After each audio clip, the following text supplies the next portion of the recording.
Welcome, everyone. Lovely to have you with us tonight. It's the 16th of August, and our Tuesday night community chat is always fun and fabulous.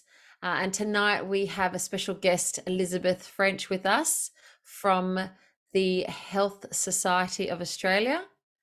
That is the Natural Health Society.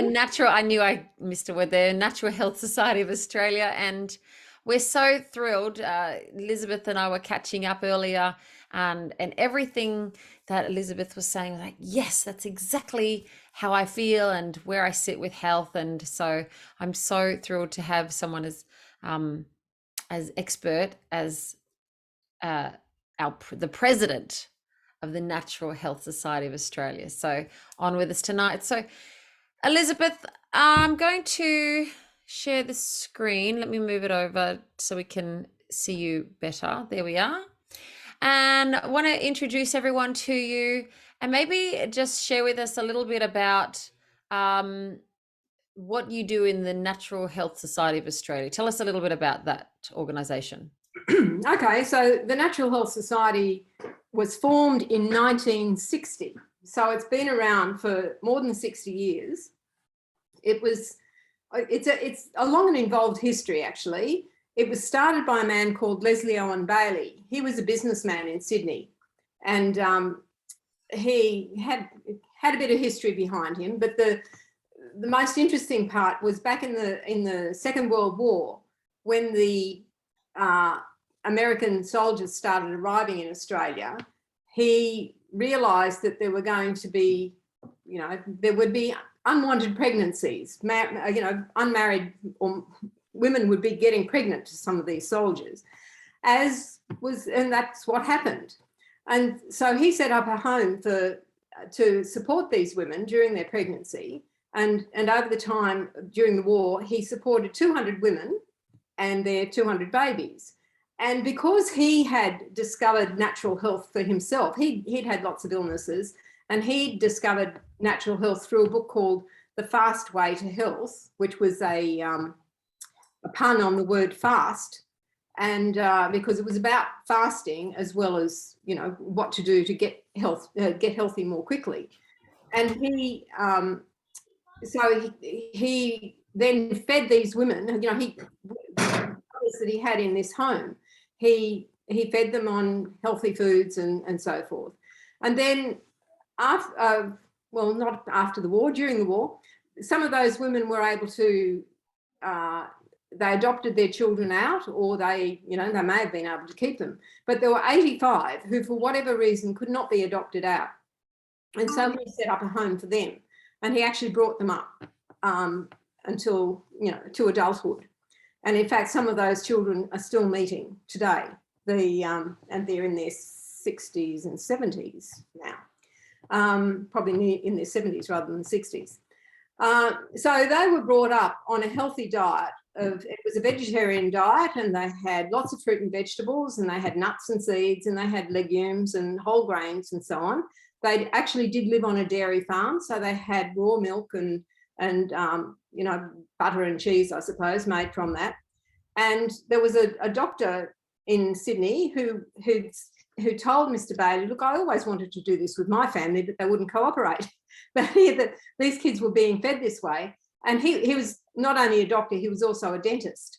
And he, over a period of time, studied the teeth of these kids and discovered that they had healthier teeth than primitive New Guinea natives who, would have had some of the best teeth in the world, and much, much better. I can't remember the numbers, but 5 times better than the average kid in New South Wales at the time.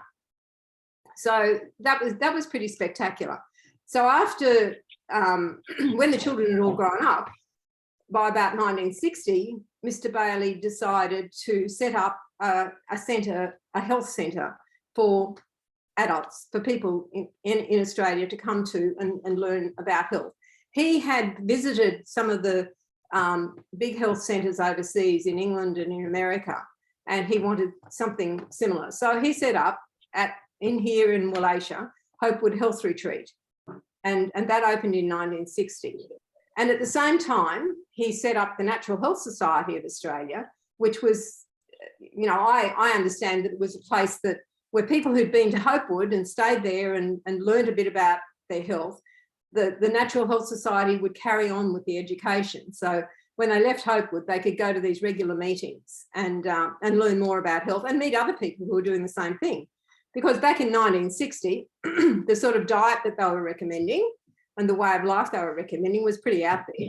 It was, it wasn't like it is now, where, on every street corner you've got a health food store and so on. So that's basically how it started, and for the last 60 years we've been evolving, I suppose. Back when I joined the organisation in 1973, there were branches in various parts of the country, and they had regular monthly meetings.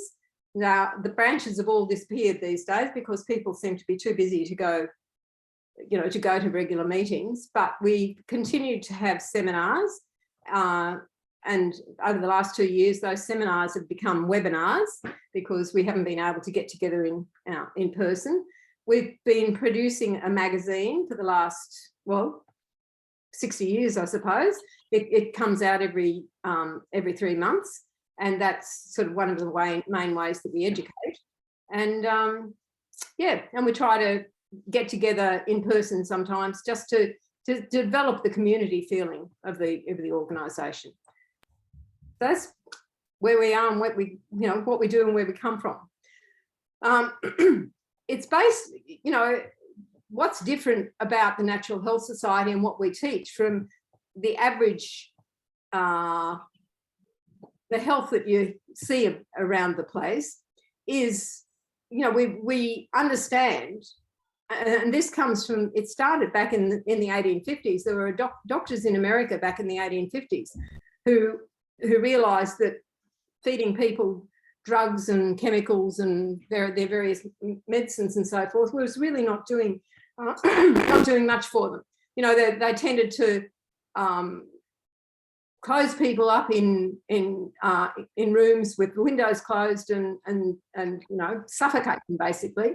And these doctors realised that fresh air was essential, that sunshine was essential, that some movement was essential, and that the food that they needed was fruit and vegetables. And the other thing on top of that was fasting. They discovered that fasting, which has been done for thousands of years, but they became a lot more scientific about it, I suppose. And fasting became something that was really important for developing, or for we don't like to say cure, for healing. The body will heal itself if it's given the right conditions, and sometimes fasting is the appropriate way, the appropriate condition to give people to be able to heal.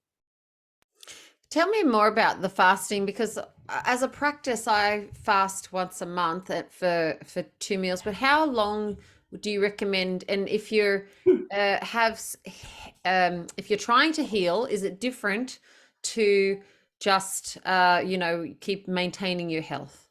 Yes. So the Hopewood Health Retreat, now my husband worked there, he was the manager there for 7 years. So, and it's no longer open, unfortunately. It closed in 2014, but it was open for more than 50 years. And I stayed there many a time. And I've heard thousands, hundreds anyway, stories of the sorts of things that, people often went there when the medical profession had given up on them. There was a classic case when my husband was of a fellow who, he was a market gardener. He grew flowers, not vegetables.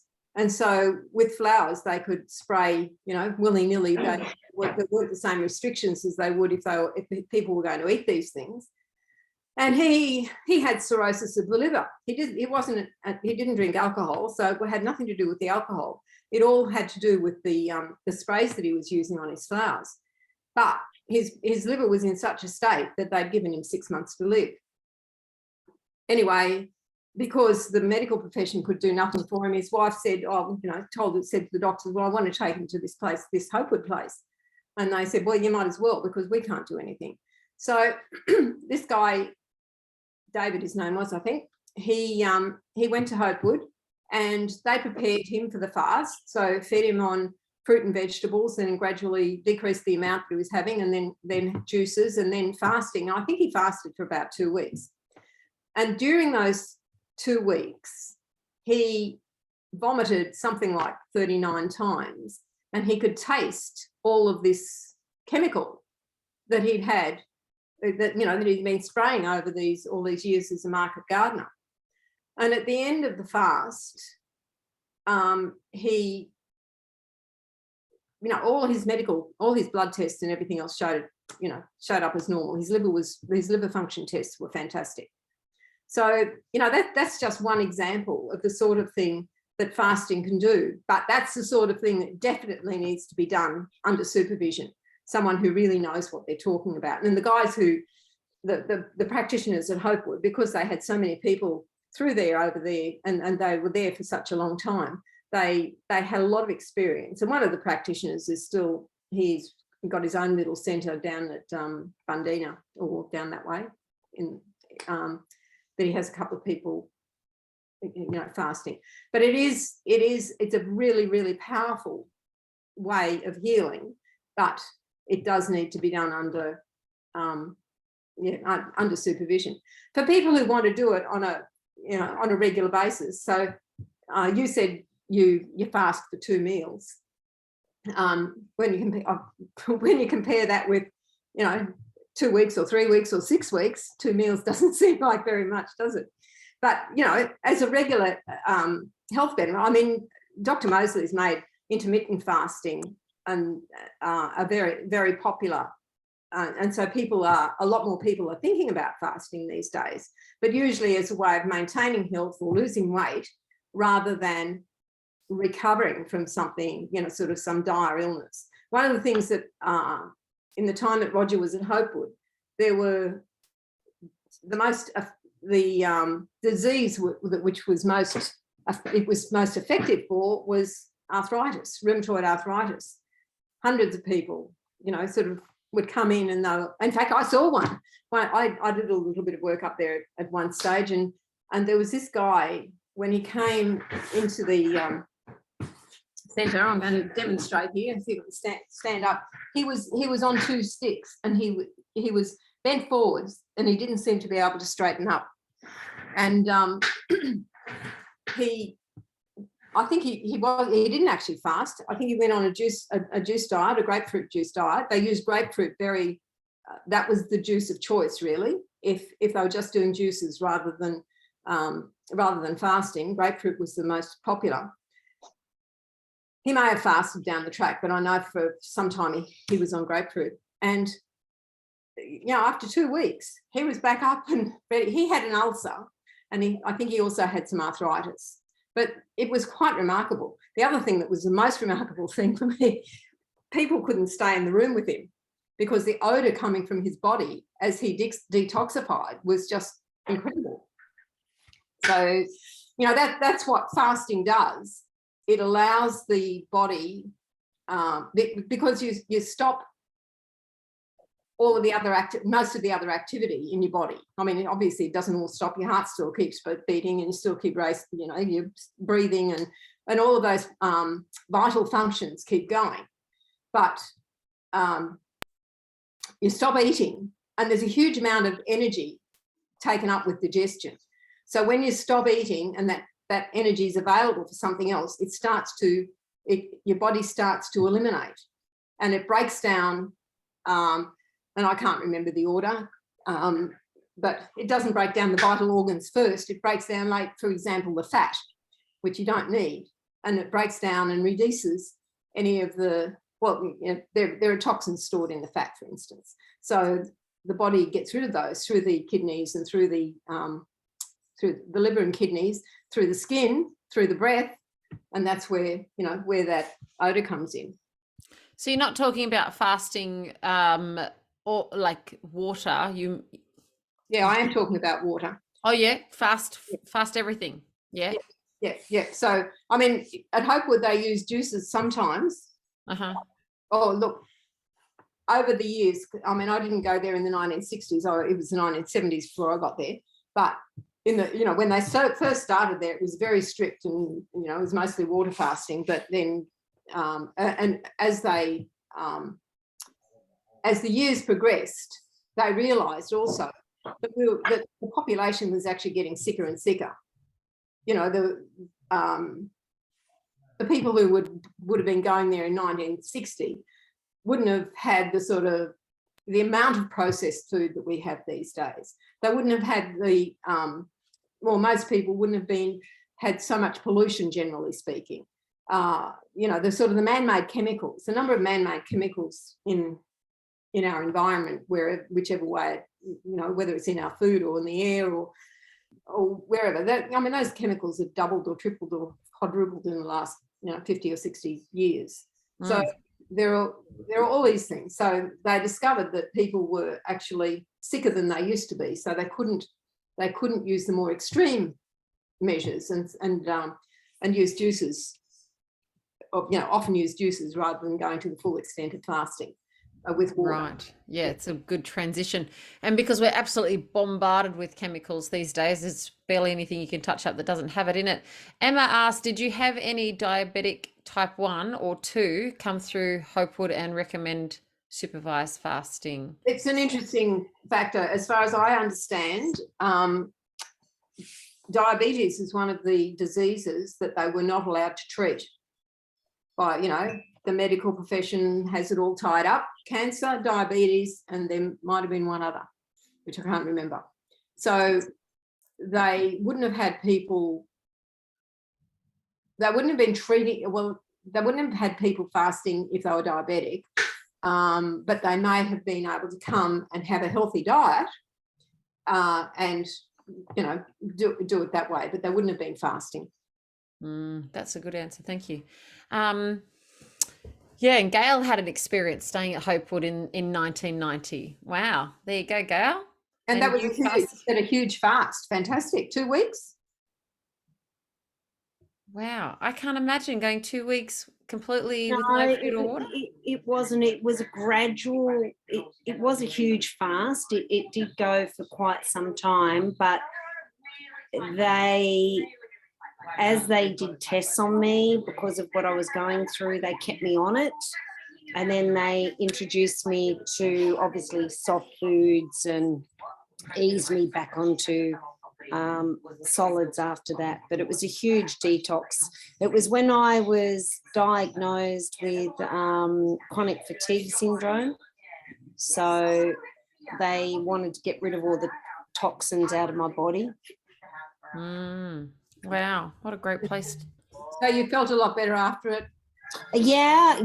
Well, it was it didn't totally cure me. It was the start, and it was a huge impetus, I'll say that. I also have been to the Golden Door up on the Gold Coast. I was there for 2 weeks as well.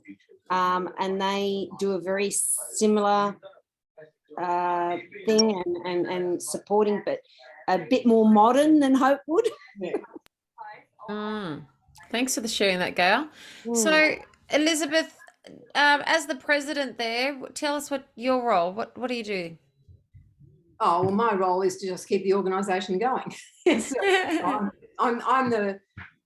And I've been president over many, on and off over many years. So is Richard, who's here. He's been president at times during he's been a member for over 20 years in the organisation. So we're the sort of how would you say, we run the organisation. As we've got a committee that actually runs the organisation. None of the committee is actually a practitioner of any sort. We don't have any qualifications in terms of naturopathic qualifications or medical qualifications or anything, but we do that style. And the people, we do have practitioners who write in our magazine, and who we've got an advisory board and so on. So we do have medical and natural health practitioners who participate in that way. But really, what we, as I've been in it for nearly 50 years, and what I've learned in that time through listening to stories about other people and with my own health. I turned 73 a couple of weeks ago, my husband is 82. Now, he's been involved a lot longer than I have. In fact, his mother, his younger sister, who's only 18 months younger, his mother almost died when she was having her. So they had natural, went to natural therapists rather than doctors all through their childhood. So that was back in the 1940s. So Roger, who turns 82 in a couple of weeks' time, he ran the City to Surf on Sunday for the 40-something time.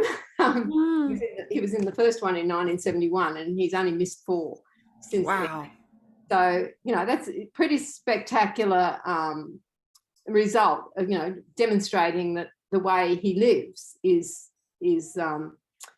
beneficial to health, and, it can keep you going a really long time. I hope he got in the paper. What an amazing feat.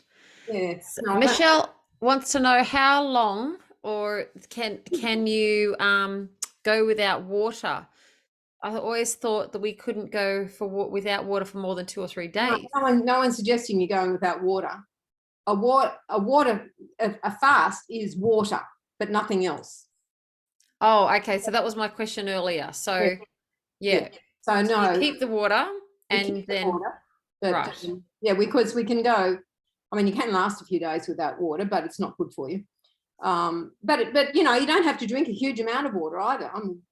Anytime I'm fasting, I don't drink a lot of water at all. But but you definitely do need to have some sort of. There's a lot of there's a lot of controversy, I suppose, about how much water do you need and so forth. You don't need a lot of water when you're fasting. You just need enough if you're thirsty, I think. I mean, that's the way I operate anyway. In normal times, I only drink when I'm thirsty, which isn't very often because my diet is mostly fruit and vegetables, which are 90% water. So let's talk about diet, because I know that you believe that diet is the main source of our health, and that we really need to pay attention to our diet, especially these days and age when most of things that we pick up we can't even call food anymore. There's, if you're shopping in the supermarket, even if you're selecting I don't know if my camera's going off, the fruit and veg, if it's not homegrown, it doesn't taste right. So how do you eat? Let's talk about the kinds of diet you eat. Okay, so what the society recommends is that 75% of your food is fresh fruit and vegetables. I've got an example here. I came home and checked the fridge. This is a salad, the remains of the salad that I made last night, actually. And this is about 400 grams of salad here, tossed salad. Now that's a meal with a bit of some nuts or seeds, a nice dressing made with lemon juice or lime juice or sometimes apple cider vinegar. Over the top. It's delicious and it's really filling. So the salad that we talk about, this isn't what you asked, but we'll start here. We say that you need, if you're making a tossed salad,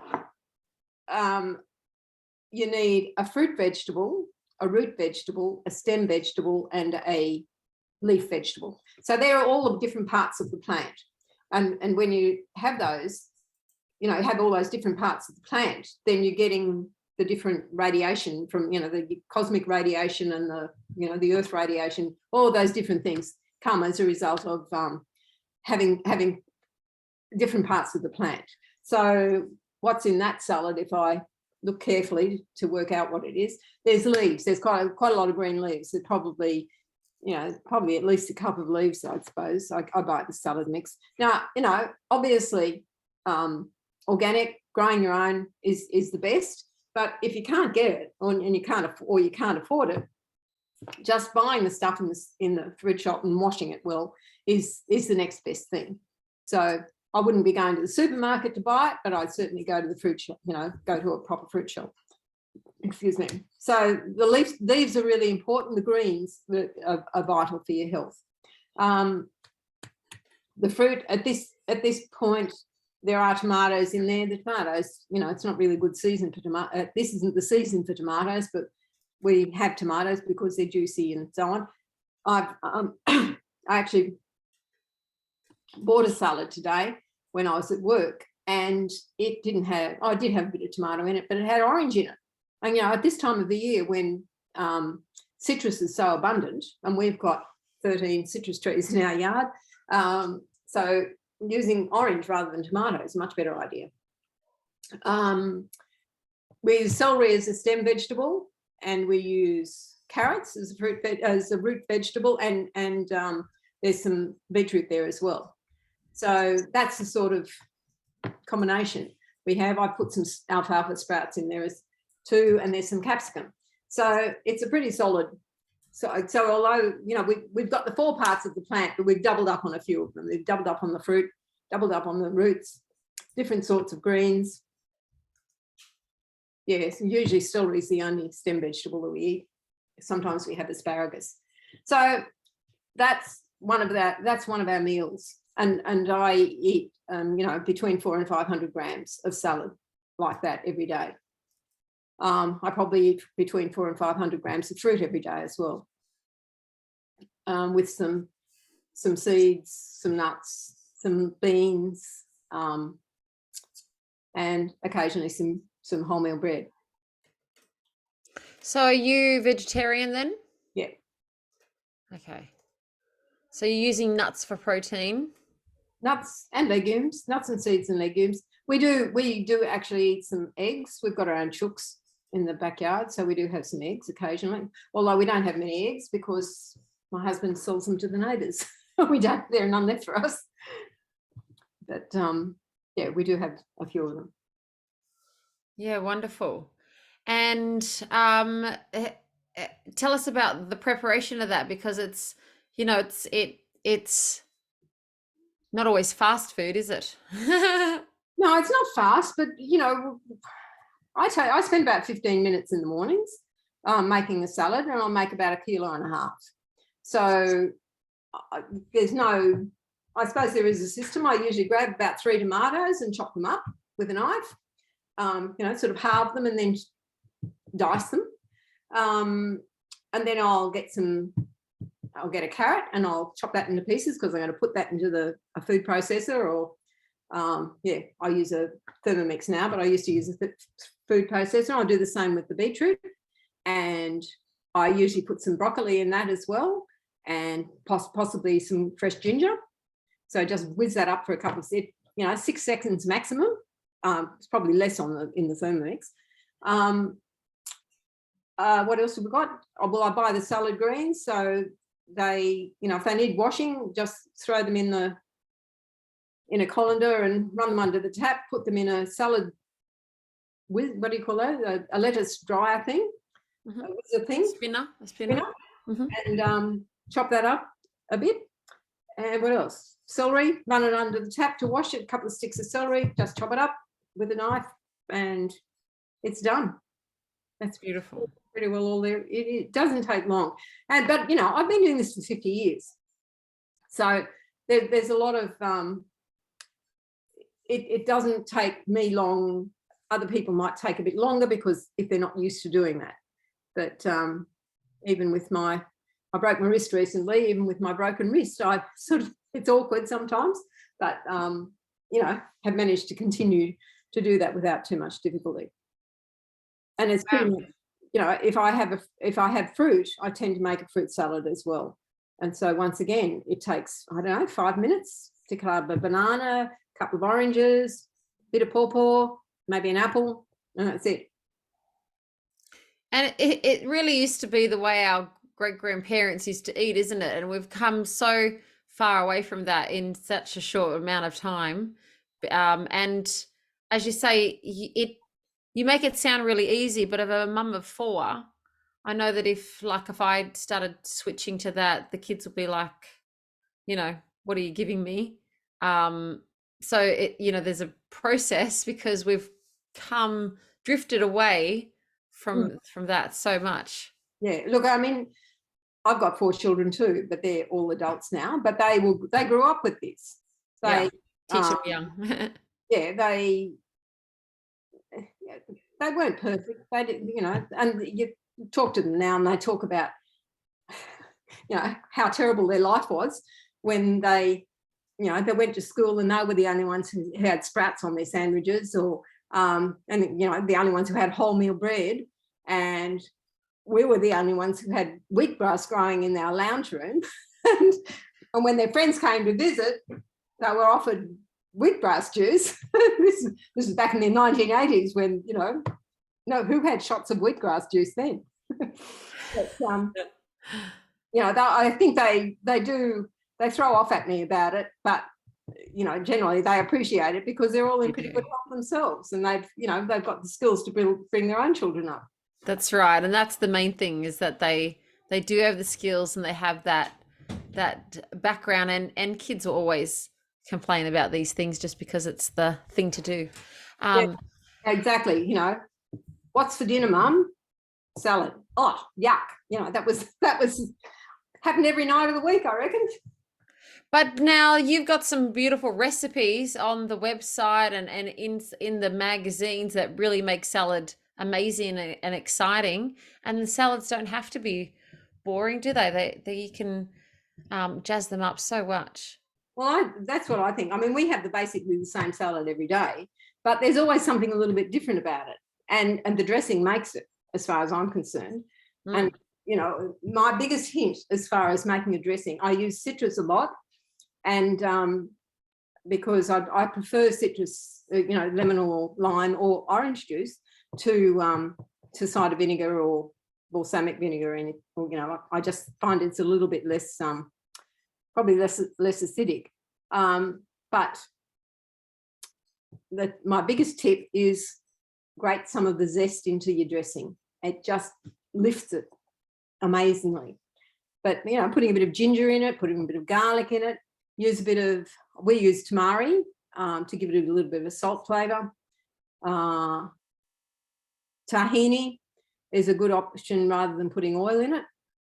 And there's thousands. You can. It varies every day. Is it true that the nutrients don't absorb unless you have a healthy fat or a salad, a dressing to go with it? I think it probably depends on which nutrients you're talking about. I have heard that, but it's not something that I follow. I mean, we often have avocado with it anyway, so or I usually sometimes use olive oil, often use tahini, and sometimes often use avocado. So I want to show you a food list, and it's a food list that I subscribe to when people are looking at a healthy, let's say they want to go through a bit of a detox process and they want to try and get on a healthy eating challenge.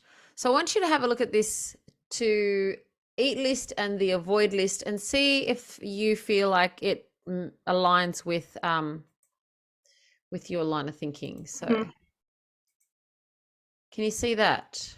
I will in a minute. Yep.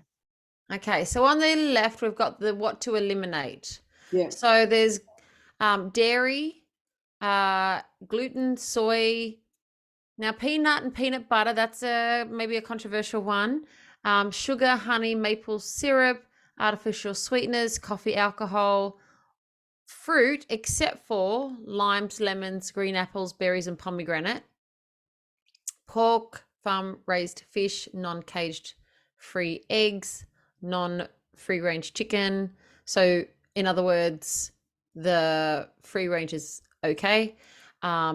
Beef other than grass-fed, white potato, corn, nitrates, MSG, and vinegar, except for the apple cider vinegar. So what about that as a list? I agree pretty well with most of that. I don't agree with, we do, we eat a bit of peanut butter occasionally. And I have heard that peanut butter can be good for cholesterol. So yeah. Is that depend on who you're talking to. I would think so. Uh-huh. I mean, peanuts don't have cholesterol in them, Right. because no plant food does. But there are other problems with peanuts, namely aflatoxins and things that, sort of molds that grow on them. So that's the biggest issue with peanuts. And they're not true nuts; they're legumes. So that's the difference between them and other nuts. But yeah, peanut butter is pretty tasty.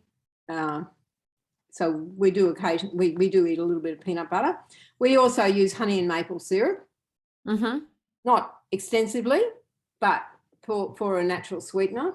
Certainly don't use white sugar at all. I don't,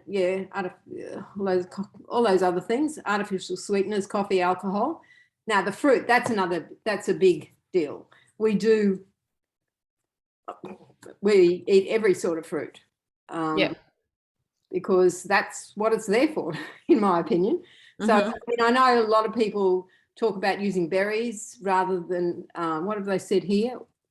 Berries are okay, and lemons and limes are okay. Green apples are okay. Pomegranates okay. And I agree with you. I think, especially in the summertime, fruits are very necessary. Absolutely. And it is our, it's the food that we were designed for, I think. A lot of fruit has been, what's the word? It's been developed, I suppose, to make it a lot sweeter. That's true. Would be naturally. But I think that, we should be eating fruit that's in season. So at the moment, I'm, eating a lot of citrus, and we're eating apples because they're still reasonably fresh. We're not eating grapes. We're not eating mangoes, although mangoes are starting to come in now.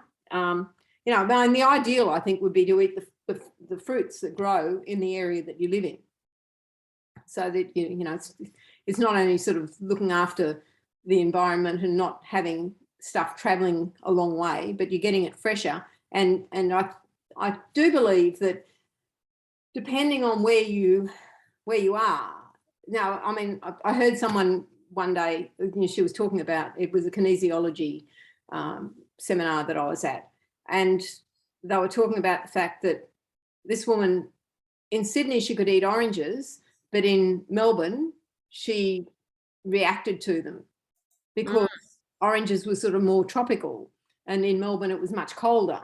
And so, she didn't, it wasn't quite so good. So, possibly you shouldn't be eating mangoes if you're living in Melbourne. You should only if you're in the tropics, and the same with pineapples and so forth. I don't know, but I mean, we still do eat those things because they're delicious. And they add variety. Yes, absolutely. And that's, but we do eat what's in season. So we're not going and buying cherries or grapes that are coming from the USA at the moment. That's one thing that I do look at when I go to the fruit shop. If stuff has come from overseas, I don't buy it.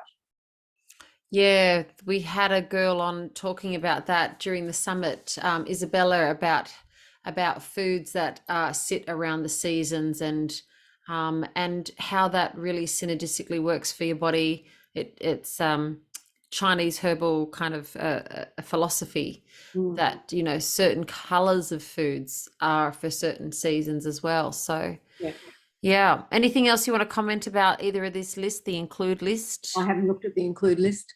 Yeah. So on that is almond, coconut and flax milk, brown rice, raw almonds, almond butter, coconut sugar, stevia, maybe green and herbal teas, non-starchy vegetables, organic green apples and berries, caged free eggs, wild caught fish, free range chicken and turkey, grass-fed beef, and maybe not too much of it, sweet potatoes, yams, turnips, legumes, says no soybeans, avocado, very good for you, extra olive oil and grapeseed oil, coconut oil, flaxseed oil. Yeah, look, pretty much I think all of those are okay. Some of them would be only eat them in moderation. Mm-hmm. Like all of the sugars, like whether we do, as I said, we do eat honey and occasionally maple syrup. We do have a whole selection of different sugars. There's rice malt syrup or something or other. My husband buys all this stuff, or sees it for a recipe, and it sits there for the next 10 years because only a teaspoon gets used. I don't know. I don't like stevia. It's exceedingly sweet, but it also has a little bit of an aftertaste. Xylitol, it sounds like a chemical to me, so wouldn't use that. I know it's supposed to be okay. Green tea does have caffeine in it, so that would be, I wouldn't recommend green tea. If people want to drink it, that's their business. I do think that starchy vegetables aren't a problem, as long as you don't overdo them. Yeah, look, all of those oils, I would be suggesting that you don't need you don't need very much oil at all. I think that, if you're going to have oil, you have it in the food. It's part of the whole food rather than extracted. Yeah, like an avocado, for instance. Yeah, an avocado, or you eat your nuts and seeds rather than having the extracted, whether it be almond oil or whatever. Eat whole olives rather than the olive oil. Eat the coconut rather than the coconut oil. See, and this is the food options, right? Mostly where people are in general, I'll stop share now, are addicted to things that we wouldn't even classify as food. Yeah. And so imagine all the labeling that goes on in those instances, like when you shop down the middle aisles, they are generally not food aisles. Exactly. I really think that, buying the ingredients that you can see is the whole food, that's the ideal, and making it. Obviously, I suppose our lives have got a lot busier than they used to be when my mother was around. She baked and did all that sort of stuff. I don't think you need to do too much baking. No, well, ideally, I think living on fruit and vegetables is the best thing, with just the smallest amount of more concentrated food, as in your nuts and seeds, your breads, your rice, your potatoes, sweet potato, pumpkin, whatever, which aren't particularly concentrated anyway. Pumpkin's not particularly concentrated. It's got a lot of water in it as well. Do you want to throw open, does anyone have any questions? I know we've kind of talked around food a lot. Is there any other citrus should be eaten whole, says Barry, and that's 100% right, Barry, because if you're squeezing fruit juice, you're only getting not all of it, the fiber and everything that you need to really assimilate all those good vitamins into your body. Richard said, what about, we haven't talked about fermented foods? Yes, absolutely. Sauerkraut, kefir, etc. So do you want to comment on that? Richard, you can comment on the fermented foods if you'd like to. Yeah, there seems to be a lot of evidence that eating fermented foods is good for your microbiome, which is very important. Your gut health is very important, which is, helps your immune system, etc. And yeah, eating those sort of fermented foods is really good for the microbiome, and feeding it and helping it grow, getting the right bacteria in your gut. And really that's everything, isn't it? Because once you get your microbiome right and you're feeding the gut right, it feeds every area of your body, especially your brain and your mood, and affects your sleep and your energy. And that's why we want to eat clean, is to get that very good balance of our gut flora. So yeah, that's something that I've talked about in previous talks too, and then noticing bowel movements, how they, and someone else asked earlier about that in the Yeah, chat. that was about fasting. Yeah. Yeah, well, your bowel basically stops working during the fast after a little while, and you just put up with it. Generally it's not a big deal. And then when you start eating again, the food the matter starts moving through your bowel again. Yeah. One comment I would have about water fasting and water in general is drinking. But certainly, when you're water fasting, you should be drinking pure water. Yeah. Not tap water or anything with chlorine or fluoride or anything like that in it is really. And I mean that's even for general drinking of water. It's fine having chlorine in the water for distributing it, but really you want to take it out before you drink it.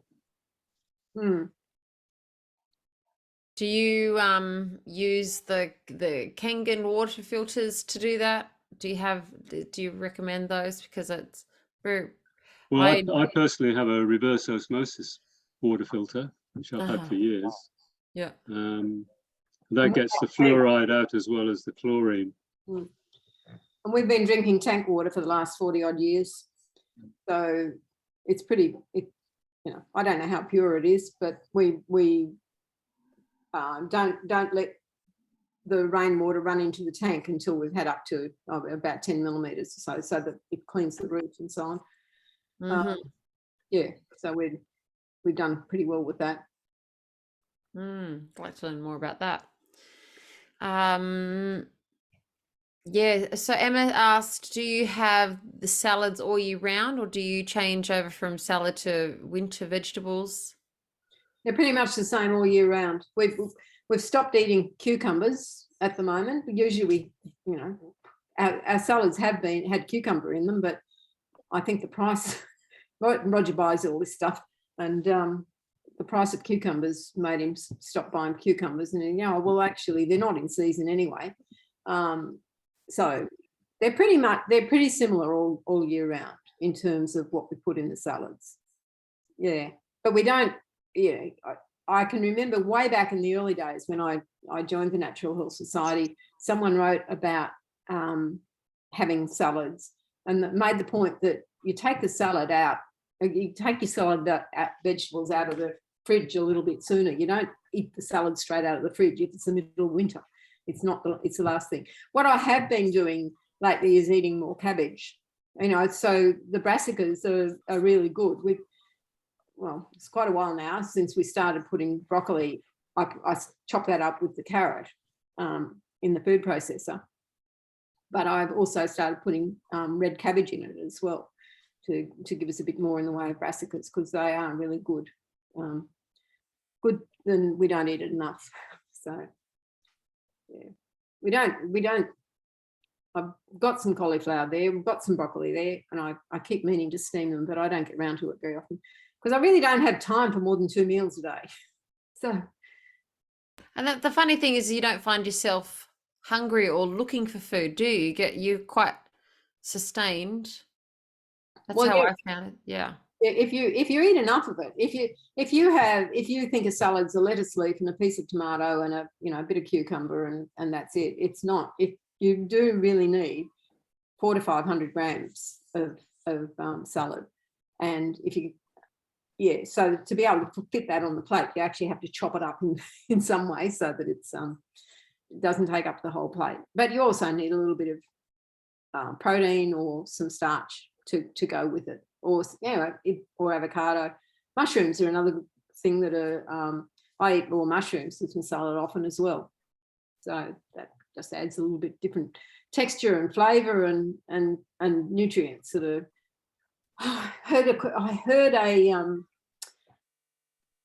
a stat the other day. This was from Greg Fitzgerald, who's a naturopath, who writes for us, and I can't remember the exact details, but it was something like people who were eating mushrooms, and it might have been some people in a some sort of trial, with, to do with cancer or something, but the people having mushrooms regularly had 6 times less chance of getting cancer. So it's another thing to add to the list of things that you might want to eat regularly. Yeah, beautiful. Andrew asks, how much raw spinach can you eat before it causes a problem? Oxalates.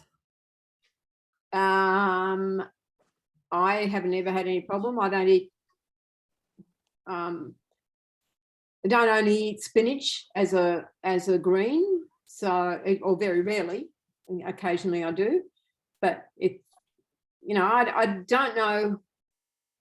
I mean, I know oxalates are supposed to be a problem, but I'm not quite sure exactly what the problem is. I think you probably have to eat a huge amount and do it every day for it to be a big deal. So, Andrew, do you know what the effects of oxalates are? Oh, you said impacts the liver. Oh, yeah. You have to be quite a bit, I would imagine. I don't know the answer to that either. So, yeah, I was going to ask as well about any ancient grains. So you said you don't do any baking, but do you have any kind of like quinoa as a grain or anything along I have a philosophical objection to using quinoa because it's a South American, it comes from South America, and the people of South America have they're losing out because all of the quinoa is being exported. I know they're growing quinoa in Australia now, so if it's Australian quinoa, that's okay. But yeah, so basically, but I just don't use them very much. We possibly don't have as wide a variety of foods as we might. If I had 4 kids living at home, I might do a little bit more, but when it's just 2 of us, and it's just not. I haven't got the energy to It does, yeah. be creative, especially when the other half isn't all that enthusiastic about having a lot of variety. He's got his routine about what he wants to eat, so I don't bother. But so I think the main thing is that one of the takeaways is that it's the purpose for being conscientious about what we're eating is for our health. And when we take those efforts to make them clean, whole foods that don't have the toxins, that don't have the preservatives and the non-food additives, then we're going to do much better for our body. We're going to get the results that we want out of health. And mostly we're for most of us, walking around not feeling great and wondering why, and not knowing that we could feel amazing and we like that level of energy, because we get used to a certain level of energy. We also get used to a certain taste, flavor, and we don't know until we start doing a bit of an elimination process how good healthy food can really taste, or how toxic food tastes as well. So we kind of hyped up on sugar and salt for the most part, that we don't actually know what good food's supposed to taste like. It's whatever we get used to.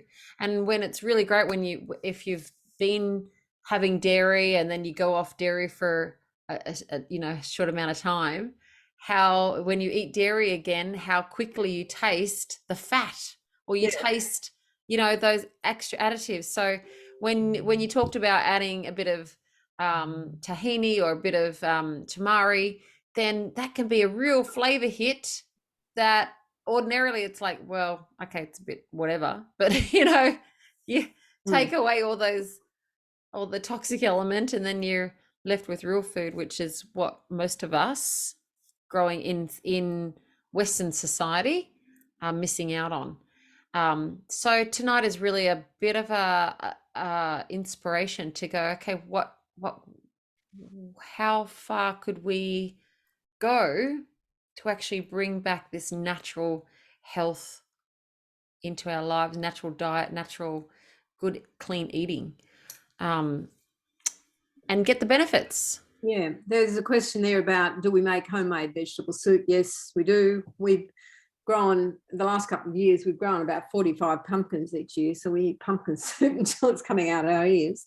Yeah, once again, Roger really enjoys soup. So it's a really good way to eat a lot of vegetables too. And it can be really tasty. Yeah. 100%. Yeah. So what is, if a tip for anyone looking to transition, because I think it's, you know, it's quite difficult to go, I don't know. I actually like to take people on a bit of a challenge, and then there's a bit of a coaching process and a bit of a hand-holding process, I think, when you're going through you know, a transition to clean eating.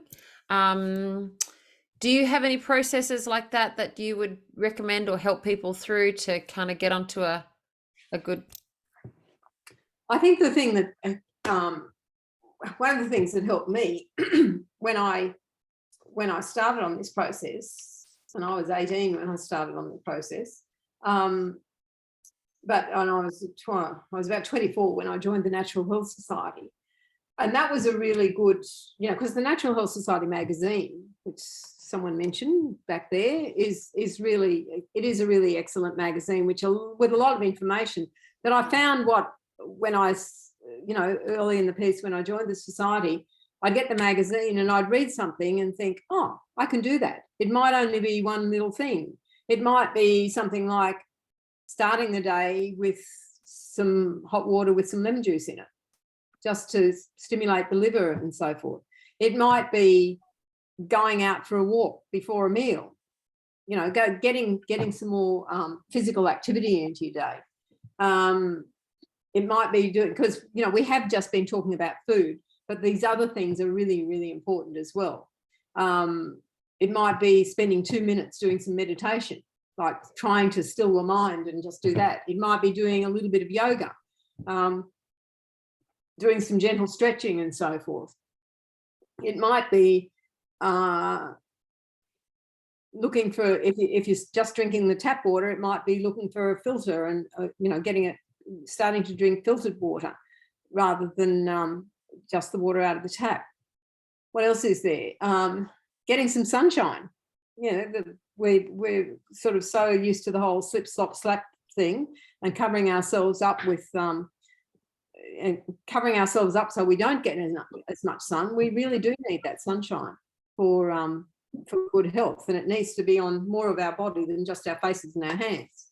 So you know, all of those things are things that you can do in tiny increments, I suppose, and they can make you feel a lot better.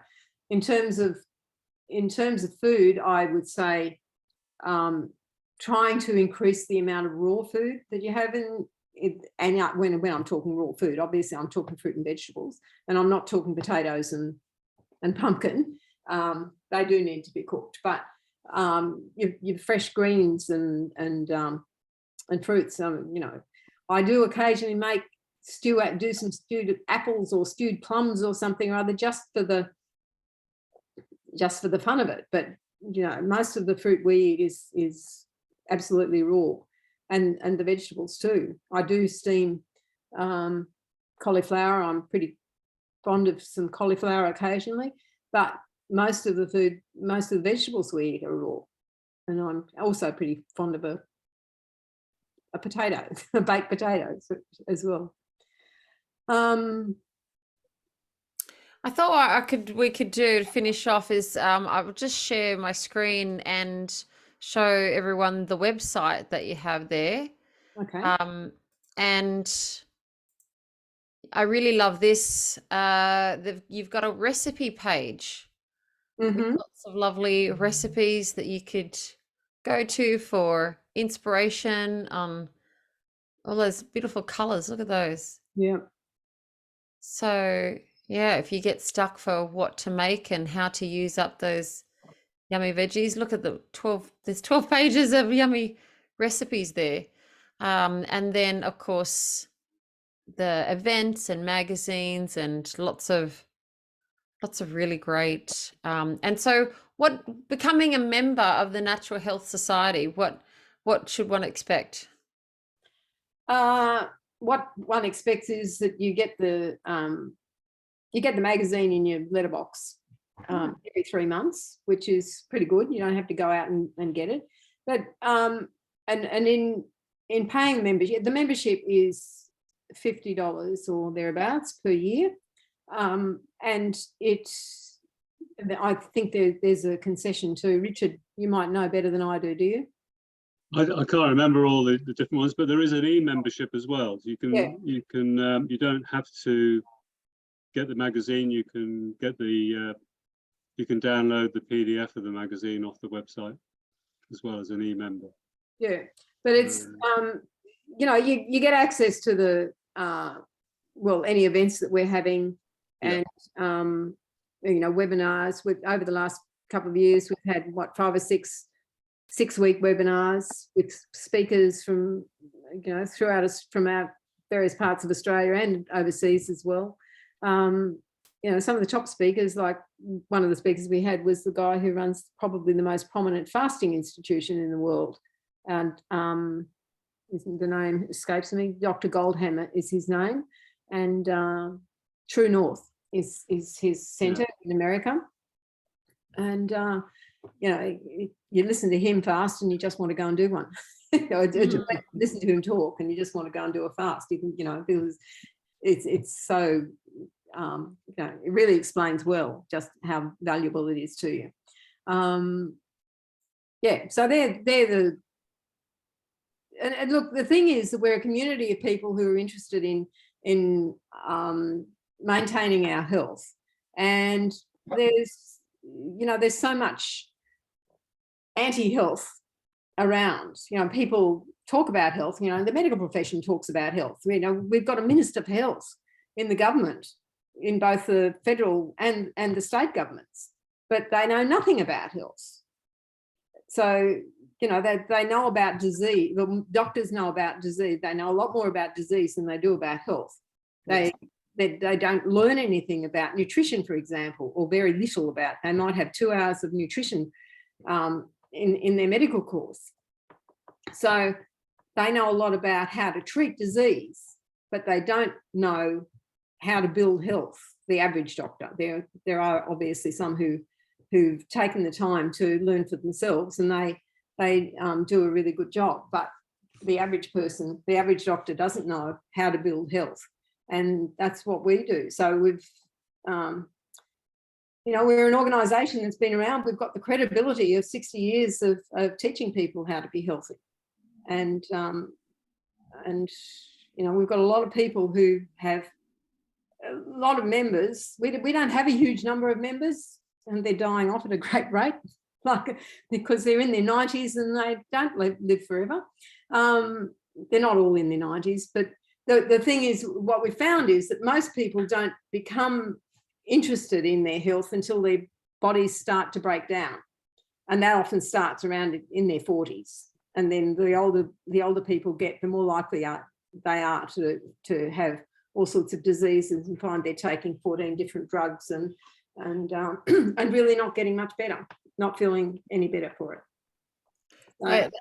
100% right. And we don't need to worry about disease unless we're not looking after our health. So I would love to turn this around in this community and have this community be leading the charge when it comes to health. And then looking at all those delicious recipes, we can do it with a bit of fun and a bit of spice. It doesn't have to be boring, and we can just be vibrant and healthy and enjoy life. Yeah, I think so. I'm still running a business at the age of 73, and I would like to slow down a bit so I can go out and get on my bike and go long distances. But no, look how vibrant you are. You don't look like you're slowing down at all. Yeah, I'm not slowing down, but I'd like to not have to run a business. So I've got it on market. Anyone who wants a nice Kumon business, it's growing like topsy at the moment, come and talk to me. But it's yeah, having the energy to be able to still do that, and I do enjoy it. And yeah, you don't have to be in your 70s and feel, you know, that life's about to end and you've just got to sit around in your house all day and not do much. Yeah, I've always said that too. So growing old doesn't mean have to growing with pain and suffering. That's it's by choice. It's interesting, isn't it? Because if you go to see the doctor or the hospital, they're really surprised when you're in your 70s and you're not on any medication. They're saying, well, you know, you're abnormal. And I mean, that should be the normal. You know, you don't have to be on medication. Yeah. Yeah. There's two questions about the person that you were talking about operating. If they're not at Hopewood, it's someone down south. Do you know if they're still running? Yes. It's Doug Evans. He worked at Hopewood for 25 years or thereabouts, and he's running, he has people at his practice. I can probably find his phone number for you if you like, and give you that, because he's the most, you know, he's probably the most experienced man in Australia in terms of fasting. So his phone number is 95443328. That's probably the best one to get him on. 95443328. You heard it here first, folks. He's very good. And his name's Douglas Evans. Okay, a couple of questions more. Douglas Evans. Okay. What are your thoughts on oats and soaking or activating almonds? So oats and almonds is the question. I think oats are a good grain if you want to eat grains. The Scots have been doing it for thousands of years, probably. But you know, and I make a really nice muesli slice with oats. But you know, they're just a grain. I'm not a great fan of grains actually, because you know, I've read what's that book? I don't know. I just think that you can't eat grains without them being processed in some way. So maybe sprouting grains is one way of eating them that you know, is okay. But yeah, and as I said, I do make a nice muesli slice. So it's not that I don't ever eat them, but I don't eat them very often. I guess depending on your body tone, right? So if you're a big guy and you're, you know, a bit working out and fitness and things, you might need some oats to sustain you a bit. But oh, absolutely. You know, I don't go out doing heavy, you know, very heavy exercise much of the time. So I think that oats, whether it be porridge, I wouldn't be eating porridge in the morning. I don't eat porridge. I don't eat rolled oats. And I was brought up on it. And I never eat it now. But my husband does, and he has it for dessert at dinner time or at lunchtime. So, but it's not something that I'd eat first thing in the morning, because I think it's too heavy for me. If I'm going to have anything in the morning, it'll be fruit. But I usually don't eat that until much later in the day either. There was quite a question about the almonds. I think the idea of activating almonds is a great one. Don't always do it, but I really do enjoy having them, you know, soaked and then eaten that way.